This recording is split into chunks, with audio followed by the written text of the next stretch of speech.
Hey, what's going on, guys? Welcome back to Spine Soft. In today's video, we are going to be taking a look at the KWC Gas Blowback Uzi. I originally got this Uzi off of e-Vike for around $130, but when I recently checked back to see what the price was, it was actually listed at $185. This gun is a basically full metal construction with only a few parts of it being plastic, and is also CO2 powered. Now let's get into the finer details of the weapon and see if it's worth that $185. Starting up at the front, you have the pretty basic barrel assembly. Also, this is where you will adjust your hop up. Basically, all you gotta do to adjust the hop up is push that lever back, and then there's a little metal ring there that you can twist. Next up is the front post sight here. Pretty standard in terms of normal Uzi iron sights. I do have one complaint about it, is that the front post is really fat, and I honestly don't really like the front post sight at all, and I'm usually a pretty big fan of the Uzi iron sights. And if we move this stock out of the way, we can now go over the next detail, which is this handguard. This and the pistol grip, I believe, are the only two things on the gun that are actually plastic, but overall, it's a pretty solid handguard, no real complaints, to be honest. And now we can transition over to the trigger here. Pretty normal trigger. I will say it probably has a little further drawback than you would like, but overall, trigger guard, pretty standard and normal.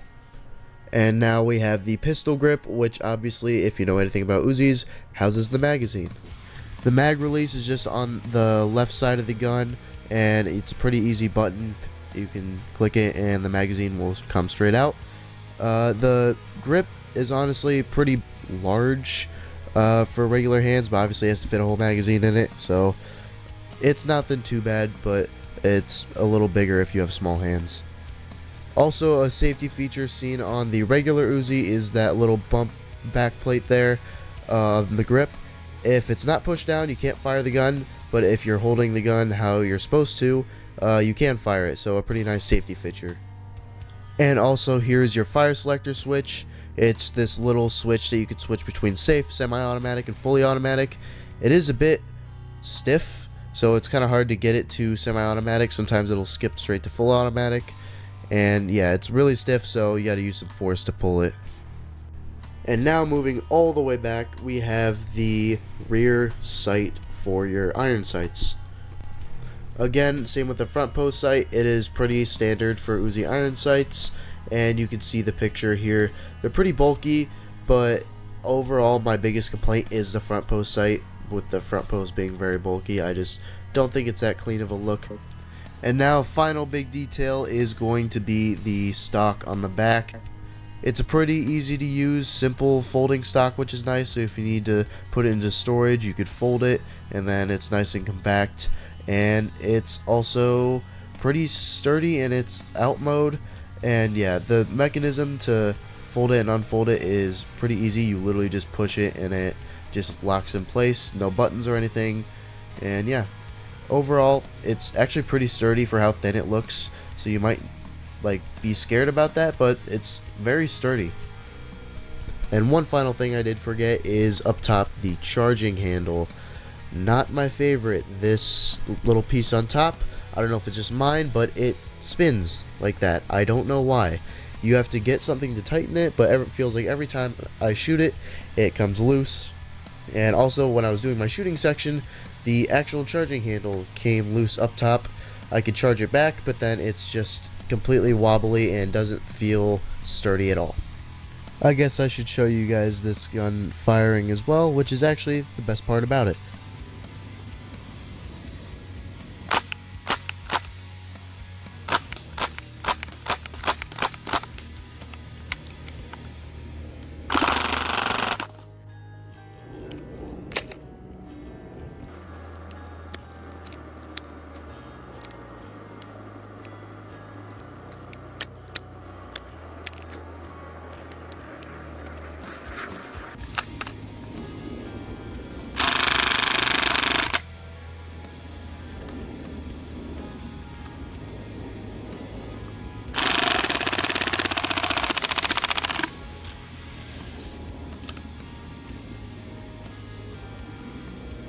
And by the best part, I meant when it works. Turns out, I don't know if it's just the magazine I got, but the magazine really was not feeding, and it just was a shit show. Basically, it just was not feeding right. I felt like it was skipping over BBs, and the charging handle breaking obviously wasn't fun. And also, something with the mag gas consumption, you can really only get 1.5 magazines per CO2 cartridge. So is this gun worth $185? Hell no. I would not buy this thing, even if you're looking for a fun gun. It just doesn't work half the time, and I cannot recommend it. As fun as it might be, when it works is hard to come by. So, yeah. Spinesoft signing off. Thank you guys. Please like and subscribe. See you next one.